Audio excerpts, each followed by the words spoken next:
નમસ્કાર દર્શક મિત્રો, અબ તકના વિશેષ કાર્યક્રમમાં આપનું સ્વાગત છે. દોસ્તો, આપણે 1 કરોડ રૂપિયાની કાર સરસ રીતે ચલાવી શકીએ છીએ. ઇલેક્ટ્રોનિક ગેજેટ્સ, મોબાઈલ, કોમ્પ્યુટર ચલાવી શકીએ છીએ. હવાઈ જહાજ ઉડાડી શકીએ છીએ, પણ લગ્ન જીવન ઘણી વખત નથી ચલાવી શકતા. તો એવા કયા કારણો છે? આજે આપણી સાથે સ્ટુડિયોમાં 3 ધર્મના વિશેષજ્ઞો, 3 ધર્મના ગુરુઓ ઉપસ્થિત છે. આપણે એમની સાથે ચર્ચા કરવાના છીએ આ રસપ્રદ વિષય ઉપર. સૌથી પહેલાં મારી બાજુમાં બેઠા છે ગુરુજી વિજયભાઈ જોશી, ગજાનન આશ્રમ માલસર. એ પછી બેઠા છે ફાધર દીપક, પ્રેમ મંદિર રાજકોટ ધર્મપ્રાંત. અને એ પછી બેઠા છે મૌલાના સાહેબ હાફિઝ મોહમ્મદ અકરમ સાહેબ, જુમા મસ્જિદ રાજકોટ. સૌથી પહેલાં તો ગુરુજી, મારે આપને પૂછવાનું છે કે હિન્દુ ધર્મની જે પરંપરા છે લગ્નની, વર્ષોથી એક પરંપરાથી લગ્ન થાય છે. એ પરંપરા શું છે? કયા પ્રકારે વિધિ વિધાન થાય છે? કયા પ્રકારે લગ્નને આપણે માન્યતા આપીએ છીએ? હિન્દુ ધર્મની જે લગ્ન પરંપરા જે છે એ પહેલાંના જમાનાની અંદર વર્ણ વ્યવસ્થા ઉપર હતી કે 4 વર્ણો હતા. 4 વર્ણોની અંદર પહેલું જે પ્રસ્થાન હતું બ્રહ્મચર્ય, 25 વર્ષ સુધી, અને 25-25ના પાર્ટ પાડવામાં આવ્યા હતા.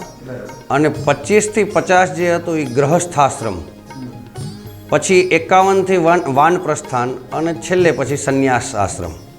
તો એમાં 25 થી 51ની વચ્ચેનો જે સમયગાળો હતો એ આપણા ઋષિમુનિઓએ વિવાહ સંસ્કાર, પછી સંતાન ઉત્પત્તિ, પારિવારિક જવાબદારીઓ, જિમ્મેદારીઓ, એમની વ્યવસ્થા કરવામાં આવેલી હતી.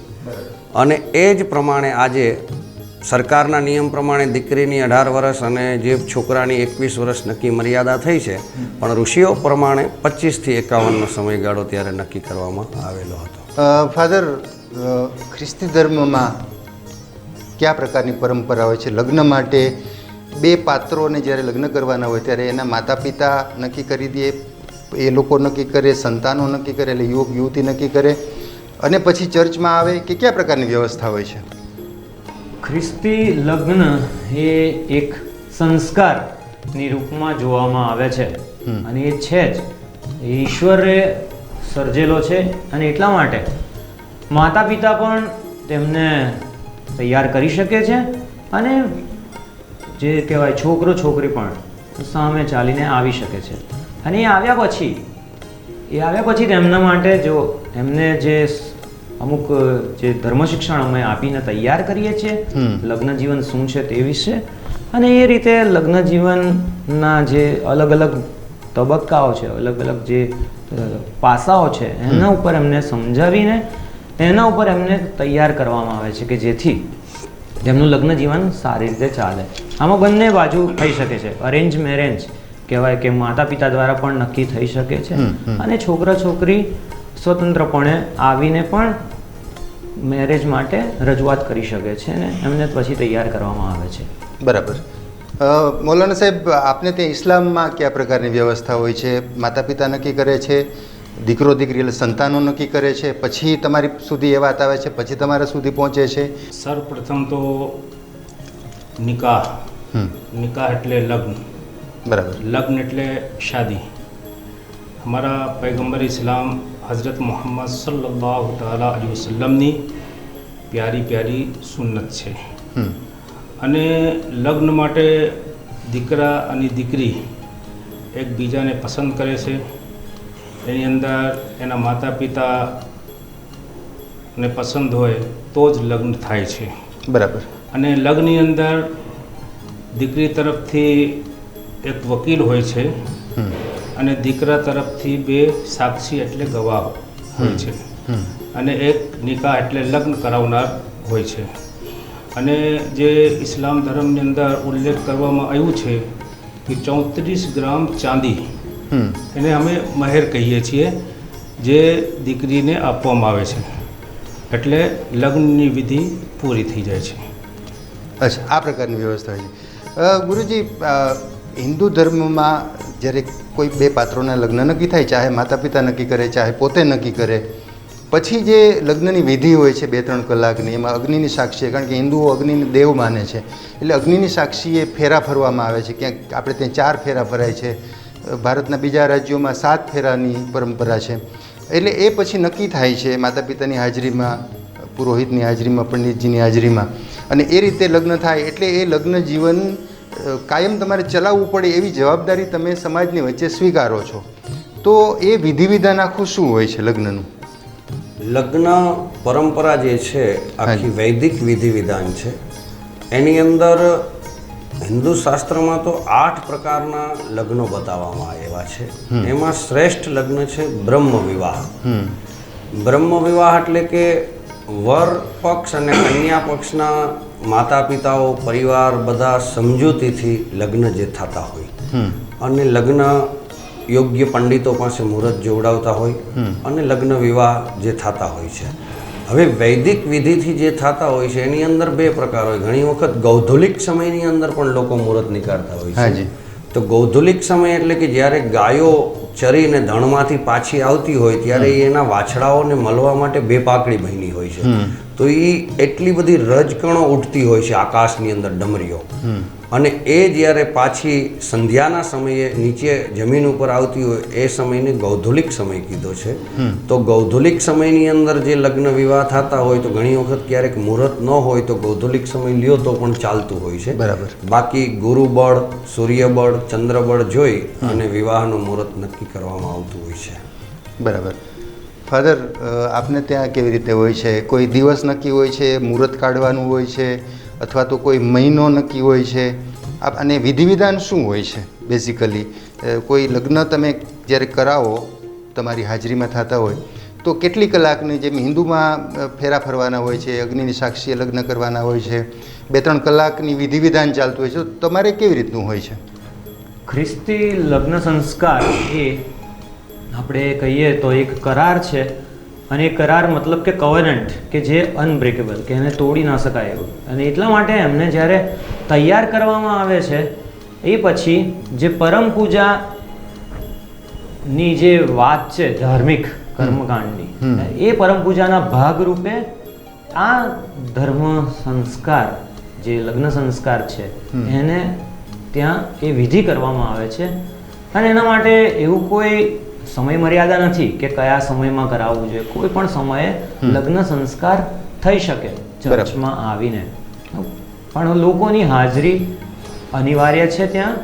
અને જે જેમણે જે કન્સેન્ટ કહેવાય કે જેમણે સંમતિ આપવી પડે, છોકરા છોકરીએ જે સ્વેચ્છાએ આવ્યા હોય, વફાદારીપૂર્વક આખો જિંદગી એ ટકાવી રાખવા માટે સહમત હોય, અને જે બાળકો ઈશ્વર આપે તેને તે ઉછેર કરીને સમાજ આગળ લાવવા માટે, ઈશ્વર આગળ લાવવા માટે રાજી હોય, આ 3 જે સંમતિ આપે એ વિશેષ ગણવામાં આવે છે લગ્ન સંસ્કારને અસ્તિત્વમાં લાવવા. એટલે ચર્ચમાં જ લગ્ન કરવા ફરજિયાત છે કે ઘરે પણ થઈ શકે? ઘરે પણ થઈ શકે. એના માટે કોઈ એવું, કારણ કે ખ્રિસ્તી ધર્મ માટે બધી જ જગ્યા પવિત્ર છે, એટલે દરેક જગ્યાએ થઈ શકે. મૌલાના સાહેબ, આપને ત્યાં વિધિ વિધાન આપે કીધું નિકાહ હોય છે, તો એ ક્યાં ઘરે હોય છે કે કોઈ ધાર્મિક સ્થાનમાં હોય છે, અથવા તો સમાજની હાજરીમાં હોય છે? પછી હિન્દુઓમાં જેમ વિધિ વિધાનની વાત કરી કે ભાઈ ફેરા ફરવા, ખ્રિસ્તીમાં એમણે કીધું કે જે એમના પ્રિસ્ટ હોય એ ચર્ચમાં અથવા તો ક્યાંય પણ જગ્યાએ લગ્ન કરાવે. તો તમારી ઇસ્લામમાં કેવી રીતે આ આખી પરંપરા કેવી હોય છે? સર્વપ્રથમ તો અમારા ઇસ્લામ ધર્મની અંદર, કુરાન શરીફની અંદર જમીનને, આખી દુનિયાની અંદર જે જમીન છે એ પવિત્ર છે. વાહ. જમીનનો ઉલ્લેખ કરવામાં આવ્યું છે, અને લગ્નની જગ્યાએ ગમે ત્યાં અમે લગ્ન કરી શકીએ. મસ્જિદમાં પણ લગ્ન કરાવી શકીએ, કોઈ પણ હોલમાં કરાવી શકીએ, ગમે ત્યાં લગ્ન થઈ શકે છે. અને લગ્નની અંદર એક તારીખ નક્કી કરવામાં આવે છે. એવું નથી કે ફલા દિવસે લગ્ન નહીં કરવાનું કે આ તારીખે લગ્ન નહીં કરવાનું. આપણે 365 દિવસે ગમે ત્યારે લગ્ન કરાવી શકીએ છીએ. બરાબર. અને લગ્નની અંદર જે મા બાપ રાજી હોય, દીકરા દીકરી રાજી હોય, અને દીકરી તરફથી અમે એક વકીલ રાખીએ છીએ, અને દીકરા તરફથી 2 સાક્ષી એટલે ગવાહ હોય છે, અને નિકાહ પઢાવવાળા હોય છે. પછી રાજી ખુશીથી દીકરીવાળા તરફથી ને દીકરાવાળા તરફથી બધે હાજરમાં હોય છે. એની વચ્ચે લગ્નની વિધિ પૂરી કરવામાં આવે છે. અચ્છા, એટલે ગવાહનો મતલબ શું કે ભવિષ્યમાં કોઈ તકલીફ થાય તો એ લોકો હા, એટલે ગમે ત્યારે એ પવિત્ર બંધનથી બંધાય છે. એટલે કોઈ દીકરી ઉપર આક્ષેપબાજી ન કરી શકે કે આ છોકરી લવ મેરેજ કરેલી છે કે ઈ ભગાડીને લાવ્યા છે. એટલે સાક્ષી રાખવામાં આવે છે. બરાબર. ગુરુજી, હવે આપણે થોડીક વાત એનાથી આગળ. અત્યારે જે આખો ટ્રેન્ડ ચાલે છે, છોકરા છોકરીઓ બધા ધર્મોના, બધી જ્ઞાતિના ખૂબ ભણે છે, પોતાની રીતે નોકરી કરે છે, તો પોતાની રીતે પાત્રો પસંદ કરે છે. લવ મેરેજનો એક ટ્રેન્ડ શરૂ થયો છે. કેટલાક જગ્યાએ નાના ગામડાઓમાં અથવા તો સ્વીકારતા નથી કે ભાઈ આ બરાબર નથી. તો એ વિશે તમે શું કહેશો? લવ મેરેજ અત્યારે થાય છે તો એ હિન્દુ ધર્મમાં માન્ય છે? આપણી પરંપરા, શાસ્ત્રો શું કહે છે? શાસ્ત્રોમાં આપણા જે પરંપરાઓ જે આપેલી છે એમની અંદર યુગો પહેલાં આ આંતરજ્ઞાતીય વિવાહનો એક ટ્રેન્ડ હતો જ. તમે સમજો, અત્યારે આપણે કરી છે એ નથી. આપણે કોઈ ધર્મ ઉપર કે કોઈ ભગવાન ઉપર આપણે ચર્ચા નથી કરતા, પણ રૂક્ષ્મણીજીએ જ્યારે એના વિવાહ બીજે નક્કી થતા હતા ત્યારે ભગવાન કૃષ્ણને દ્વારિકામાં સંદેશો મોકલાવ્યો કે હવે સમય નજદીક આવે છે, તમે મારું અપહરણ, જે કાંઈ આપણે રૂક્ષ્મણી વિવાહનો પ્રસંગ આપણે જોઈશે, તો ત્યારે પણ ભગવાન કૃષ્ણ દ્વારિકાથી રથ જોડી અને રૂક્ષ્મણીજીને ત્યાંથી લઈ ગયા અને એમની સાથે પણ વિવાહ કરેલા. એમ વેદવ્યાસજીના પારાશરનો તમે જુઓ તો પારાશરે પણ મત્સ્યગંધાની સાથે વિવાહ કરેલા જ છે, જે નાવિક કન્યા હતી. તો આવા ઘણા બધા આપણા ઇતિહાસોમાં, પુરાણોની અંદર આપણને એવી કથાઓ જોવા મળે કે આપણા અગસ્ત્ય મુનિ છે કે આપણા બીજા જે ઋષિઓ હતા એ બીજા પ્રાંતની અંદર ગયા હતા. આપણે રાવણના પિતાશ્રીની જ વાત કરીએ, આપણે કુબેરજીના પપ્પા, તો એમને પણ એક જે પહેલા પત્ની હતા એ ભારદ્વાજ મુનિના દીકરી હતા, ઈદવિદા નામની કન્યા હતી. અને જ્યારે બીજા વિવાહ જે થયા એ કૈકસી નામની જે સ્ત્રી હતી એમની સાથે કર્યા, અને એમના દ્વારા રાવણ, કુંભકર્ણ અને શૂર્પણખાનો જન્મ થયો. તો એ જે પાછળના 3 સંતાનો છે તો એ વૈશ્રવા ઋષિની પત્ની પણ 2 પત્નીઓમાંથી એક રાક્ષસાણી હતી. આવો શાસ્ત્રોમાં પણ ઉલ્લેખ કરેલો છે. અને આપણા જે આ લવ મેરેજનો જે પ્રશ્ન છે એમાં તો શાસ્ત્ર સંમત છે કે જ્ઞાતિઓ પારિવારિક રીતે કોઈ જો એકબીજાને અનુકૂળ હોય તો અમે પણ એમને સપોર્ટ આપતા હોય કે ભાઈ એકબીજાની અનુકૂળતા છે તો તમે દીકરા દીકરીને તમે કરો. ઇતિહાસો પણ આપણને સહમતિ આની અંદર આપે જ છે. બરાબર. એટલે શાસ્ત્રો આમાં સહમત છે. સહમત છે. બરાબર ને? ઓકે. આપણે ફાધર ખ્રિસ્તી ધર્મમાં કોઈ 2 ખ્રિસ્તી ધર્મના જ દીકરો દીકરી, યુવાન યુવતી આવે લગ્ન કરવા માટે, તો તમે એને લગ્ન કરાવો કે કેમ? એક. બીજું કે એક ખ્રિસ્તી ધર્મનું પાત્ર છે અને બીજું પાત્ર બીજા ધર્મનું છે, એવા સંજોગોમાં એને લગ્ન કરવા છે તો એને તમે મંજૂરી આપો છો કે નહીં? ખ્રિસ્તી લગ્ન સંસ્કારમાં જ્યારે છોકરો અને છોકરી બંને એક જ ખ્રિસ્તી શ્રદ્ધામાં હોય અને એ લગ્ન કરવા માંગતા હોય તો એમને જેમ તૈયારી કરવાની જે પ્રક્રિયા છે એ તૈયાર કર્યા પછી એમના લગ્ન થઈ શકે છે. અને એ બરાબર છે, સમાજને અનુકૂળ, ચર્ચને અનુકૂળ, ધર્મસભાને અનુકૂળ અને તેમને પણ અનુકૂળ. એટલે એમાં કોઈ એવું છે નહીં કે જેના લીધે એને બંધી રાખી શકાય. બીજી બાબત જે તમે કહી કે છોકરો કે છોકરી બેમાંથી એક વ્યક્તિ ખ્રિસ્તી ન હોય છતાં પણ શું લગ્ન થઈ શકે? હા, લગ્ન થઈ શકે, એની છૂટ છે. બરાબર. પણ એના માટે અમુક તૈયારી કરવાની હોય છે ધર્મ શિક્ષણની, અને બીજું કે એમને એમના જે નીતિ નિયમોમાં એ બંધાય એ માટે એમને તૈયાર કરવામાં આવે છે. પણ છે છૂટ કે કરી શકે. અચ્છા, જે પાત્ર ખ્રિસ્તી ધર્મનું નથી, 2માંથી એક, તો એણે પછી ખ્રિસ્તી ધર્મ ફરજિયાત અપનાવવો જરૂરી હોય છે કે નહીં? ના, એ જરૂરી નથી. એ વ્યક્તિ પોતાના ધર્મ શ્રદ્ધા ચાલુ રાખી શકે, એના માટે કોઈ જ બળજબરી કંઈ છે નહીં. એના માટે જે ખ્રિસ્તી ધર્મ જે વ્યક્તિ પાળે છે, છોકરો કે છોકરી, એમણે ખ્રિસ્તી ધર્મમાં ચાલુ રહેવાનું હોય છે અને એમના ઉપર કોઈ દબાણ નહીં આપવાનું કે એ ખ્રિસ્તી ધર્મ છોડીને જાય એના માટે. બરાબર. અને જે બાળકો થાય તે બાળકો એ ખ્રિસ્તી કેથલિક ધર્મ શ્રદ્ધાને અંદર તેમનો ઉછેર થાય એ એક શરતે એમને પરવાનગી આપવામાં આવે છે લગ્ન કરવા માટે.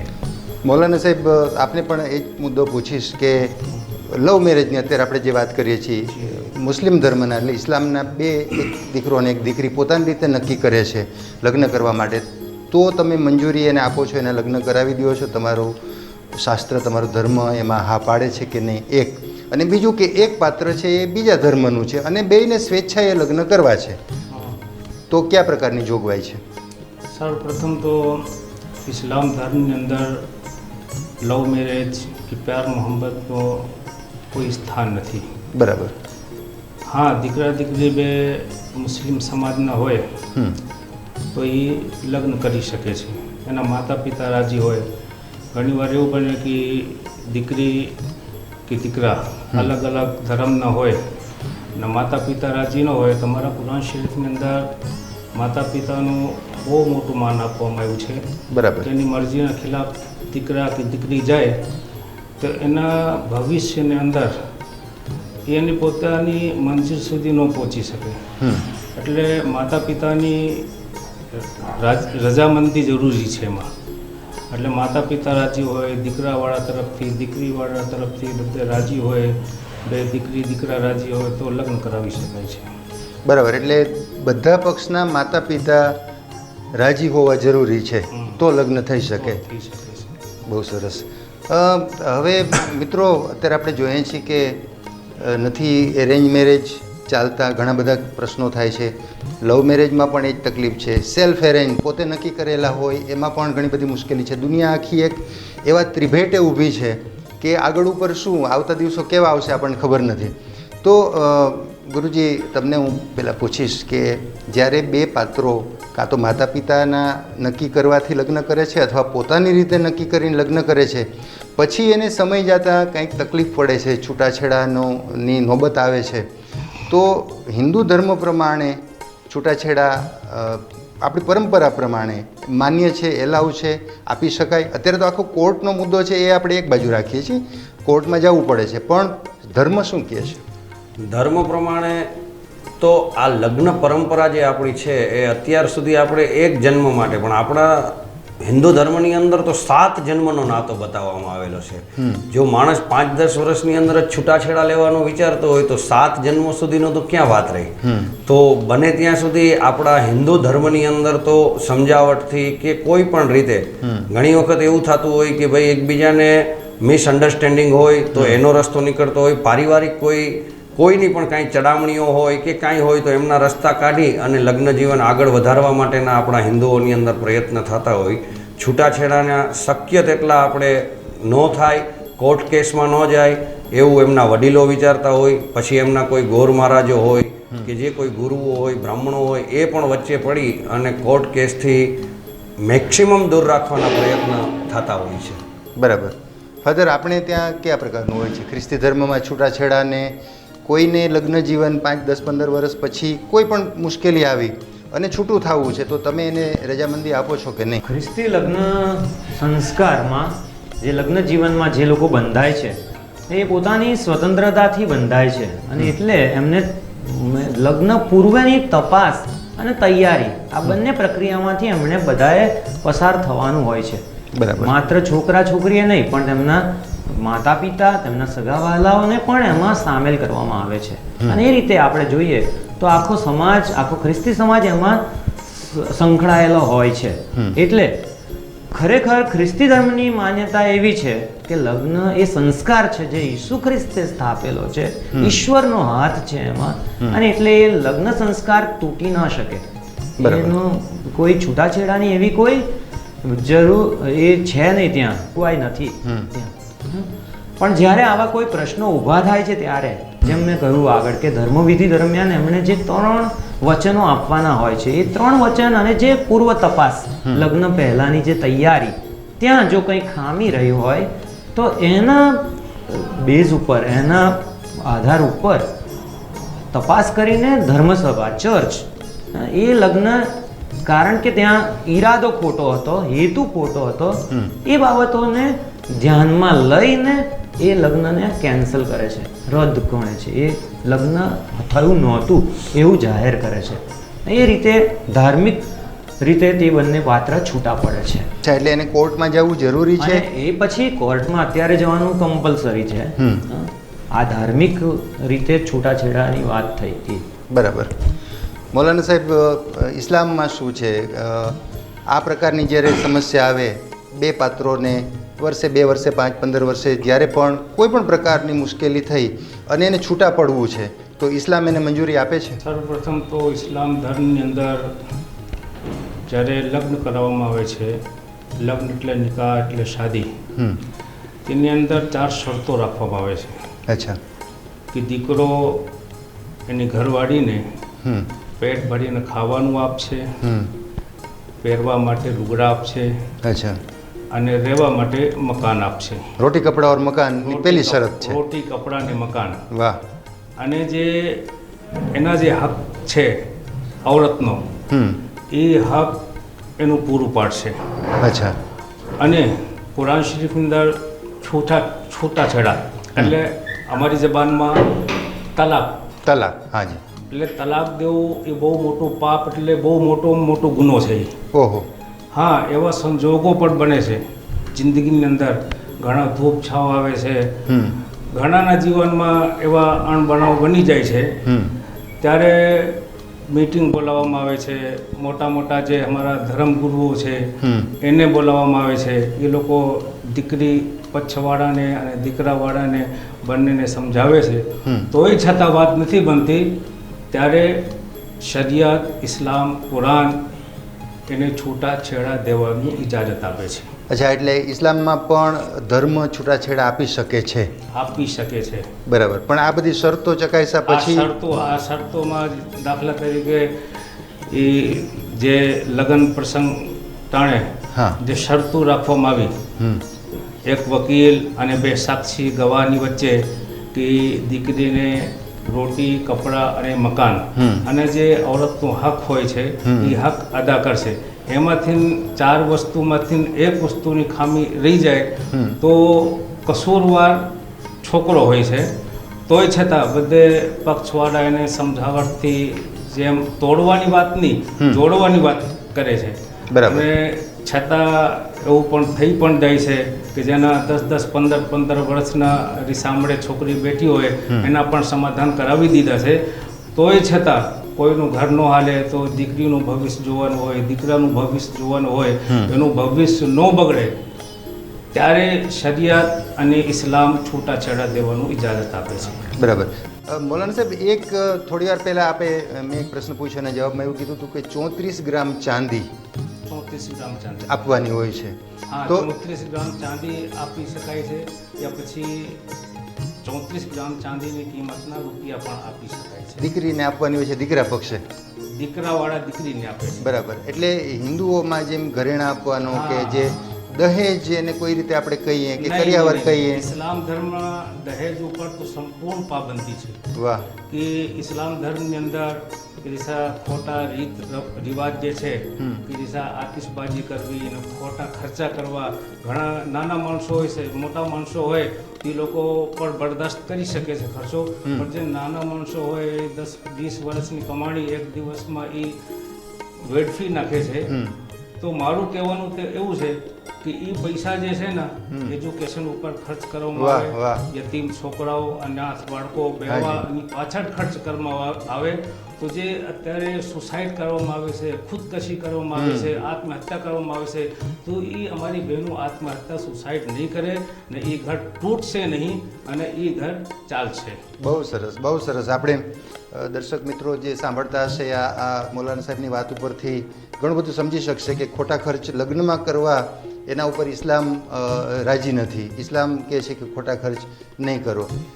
ગુરુજી, હિન્દુ ધર્મની વાત કરીએ આપણે, આ મુદ્દાની જ આપણે આગળ વાત કરીએ. દહેજ અથવા તો ઘરેણાં આપવા કે એનો હક આપવો અથવા તો જે રીતે દીકરીને વધુમાં વધુ વસ્તુ આપતા હોઈએ છીએ, તો આપણા શાસ્ત્રો આ વાત કહેતા હતા કે હવે આપણે થોડાક સમૃદ્ધ થઈ ગયા એટલે બધા આપવા માંડ્યા છીએ, કે શું છે આખી પરંપરા? શાસ્ત્રની અંદર તો ત્યાં સુધી આપણા શાસ્ત્રોમાં ઉલ્લેખ છે કે કંકુ અને સાડી ખાલી આપી અને પણ દીકરીને તમે વિવાહ એટલે વિદાય કરી ત્યાં શકો. પણ દહેજની કોઈ પરંપરા દહેજ નથી. પરંપરા ક્યાંય કરતા ક્યાંય નથી. આ આપણી પ્રસિદ્ધિ માટે લોકો પોતપોતાની નામના મેળવવા માટે કે અમે દીકરીઓને ગાડી આપી, બંગલા આપ્યા, અમે 50 તોલા સોનું આપ્યું, આ પરંપરાઓમાં દેખાદેખીની અંદર આગળ વધતું જાય છે.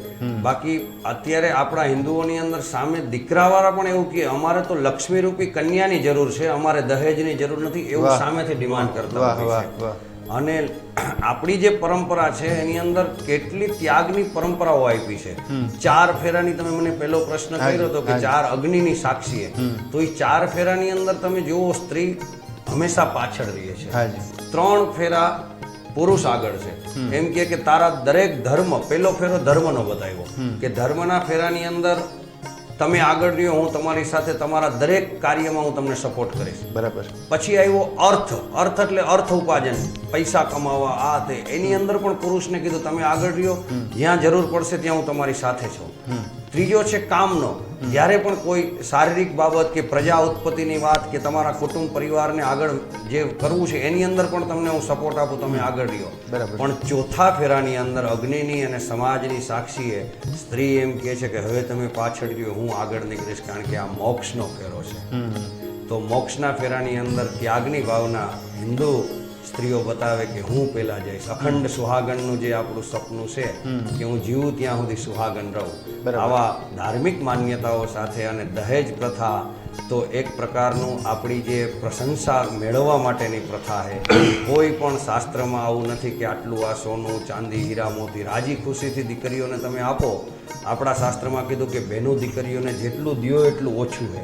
આજે પિતાને ઘરે મબલક આપ્યું હોય તો દીકરીઓને આપી એ ખુશીની વાત છે, પણ આપણે કોઈને નીચા દેખાડવા માટે આપી એ એક દુઃખ છે. દહેજ માટે થઈને કેટલી બધી બહેનો આત્મહત્યા કરે છે. રોજ આપણે આ ઘટનાઓ જોઈએ છીએ. એટલે આ બધા જ ધર્મગુરુઓ અહીં બેઠા છે એની વાત ઉપરથી આપણે ધડો લેશું. ફાધર, તમને મારે પૂછવાનું બાકી રહી જાય છે. તમારે ત્યાં દહેજ પ્રથા, દીકરી જ્યારે સાસરે જાય ત્યારે ઘરેણું સોનું આપવું કે ગાડી આપવી કે ફ્લેટ લઈ દેવું, એવી કોઈ પરંપરા હોય છે કે નહીં? ખ્રિસ્તી ધર્મમાં આવી કોઈ પરંપરા કે કોઈ રિવાજ એવો છે નહીં. એ અત્યારે પણ અસ્તિત્વમાં નથી આવતો.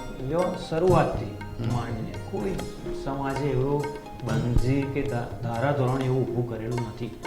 જે માતા પિતા છે, જે સગાવાલા છે, એ લોકો એમને રાજી ખુશીથી ભેટ રૂપે એમનું લગ્ન જીવન ટકી રહે, આગળ એમને સારું સગવડ મળે એ માટે પોતાના દીકરા દીકરીઓ છે એવું માનીને એ ભેટમાં આપે છે. એના માટે કોઈ એવું બંધી નથી કે કોઈ ફરજિયાતપણું નથી કે એમને આપવું જ પડે.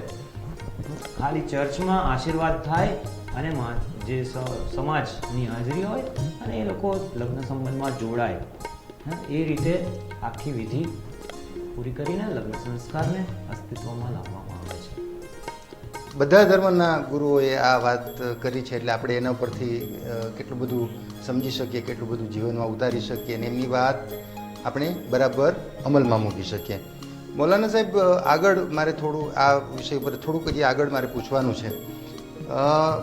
અત્યારે એક એવો વર્ગ આપણી સામે આવી રહ્યો છે, દરેક ધર્મોમાં, દરેક જ્ઞાતિમાં, દરેક સમાજમાં, જે ખૂબ ભણે છે, નોકરી કરે છે, બહુ સારી વાત છે, ખૂબ પૈસા કમાય છે, મોટા મોટા પેકેજથી પગારમાં નોકરી કરે છે, બહુ સારી વાત છે. પણ એની લગ્નની ઉંમર વીતી જાય છતાં લગ્ન નથી કરતા. છોકરાઓ છે તો 30, 32, 35 વર્ષના થઈ જાય, છોકરીઓ પણ 28, 30, 32 વર્ષની થઈ જાય અને એક એવું મનમાં રાખીને બેઠા છે કે અમારે લગ્ન કાં તો નથી કરવા, કાં તો મોડા કરવા છે, લગ્ન છે એ મોટું બંધન છે, અમારે તો સ્વતંત્ર રહેવું છે. તો આવી જે વિચારસરણી દરેક જ્ઞાતિમાં, દરેક સમાજમાં ધીમે ધીમે આવી રહી છે અને હજી આવતા દિવસો તો હજી વધુ આનાથી કદાચ ખરાબ હોઈ શકે. ઇસ્લામ આ બાબતમાં શું કહે છે? ક્યારે લગ્ન કરવા જોઈએ? દરેકે લગ્ન કરવા જોઈએ કે નહીં? અથવા તો કોઈને આ રીતે ધર્મ છૂટ આપે છે કે લગ્ન ન કરે તો ચાલે? ના, ઇસ્લામ ધર્મમાં એવી કોઈ પણ જાતની છૂટ નથી. હા, કુદરતી એની અંદર કંઈ ખામીઓ હોય તો લગ્ન કરવાની મનાઈ છે ઇસ્લામ ધર્મની અંદર.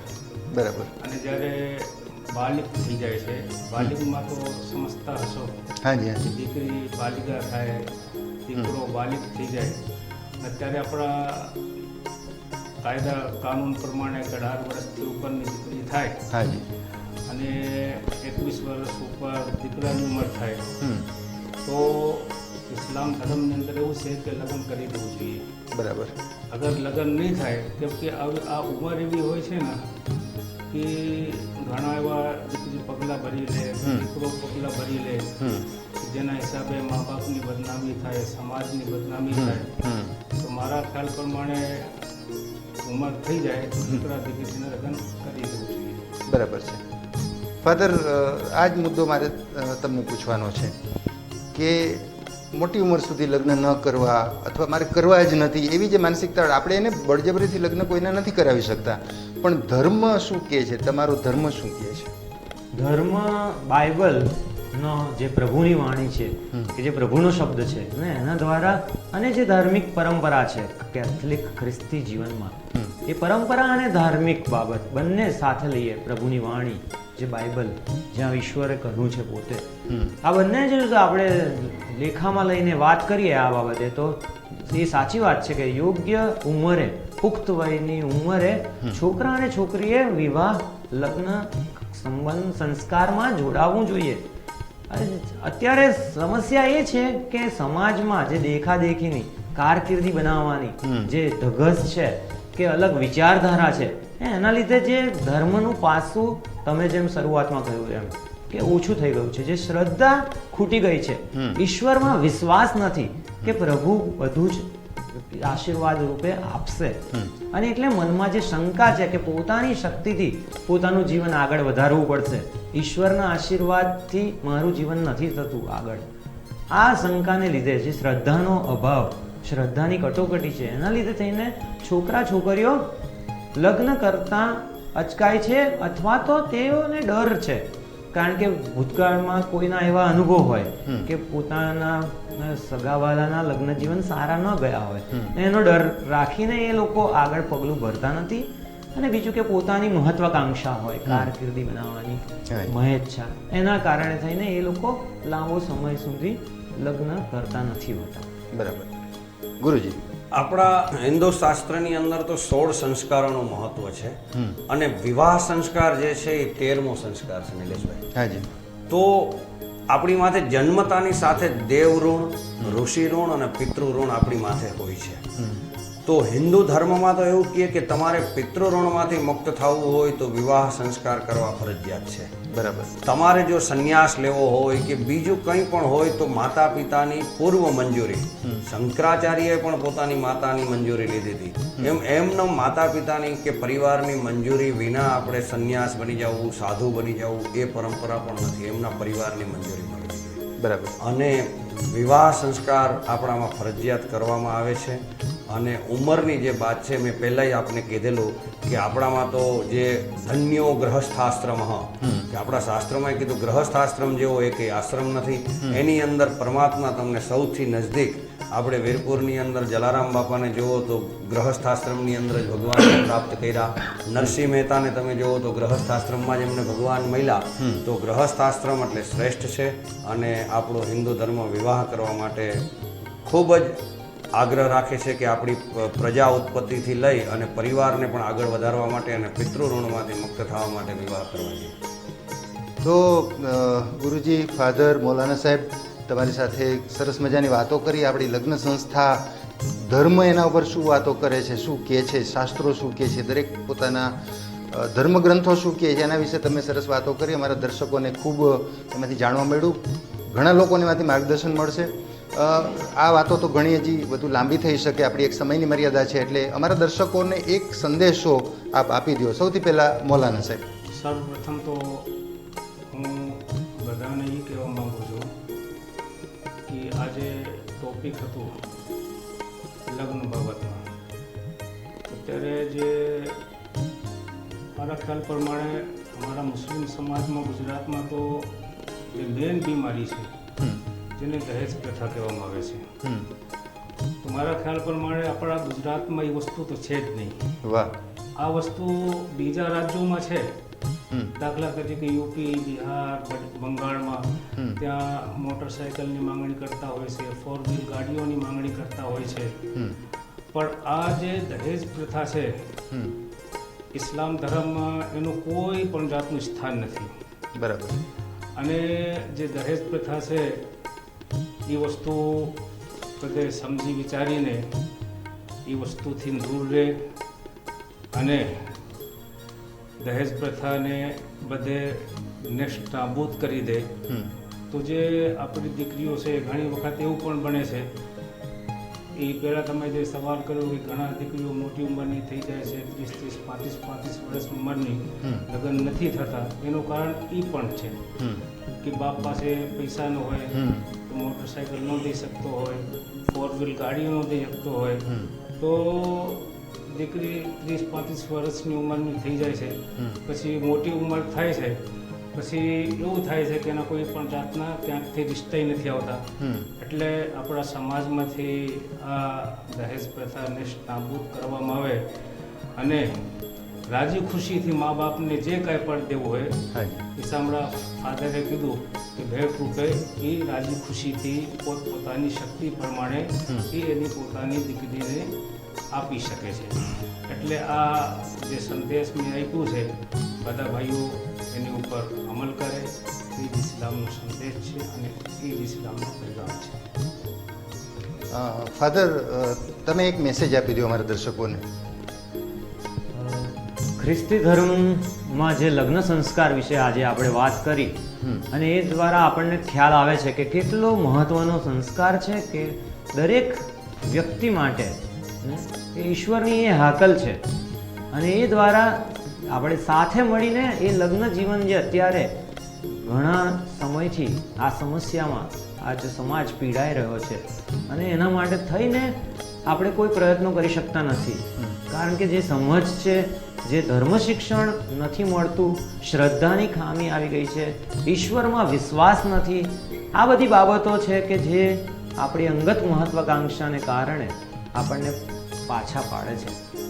એટલે હું તો એ સંદેશ આપીશ કે પ્રભુની વાણીને, ઈશ્વરના વચનને અને ધર્મની જે શ્રદ્ધા છે એને જો તમે વળગી રહેશો અને ઈશ્વરમાં વિશ્વાસ રાખશો તો ઈશ્વર જરૂરથી તમને આશીર્વાદ આપશે ને સારું લગ્ન જીવન તમે જીવી શકશો. હા, એ ઈશ્વરના વચન છે કે દરેક બાબતમાં એ પોતે આશીર્વાદ આપે જ છે.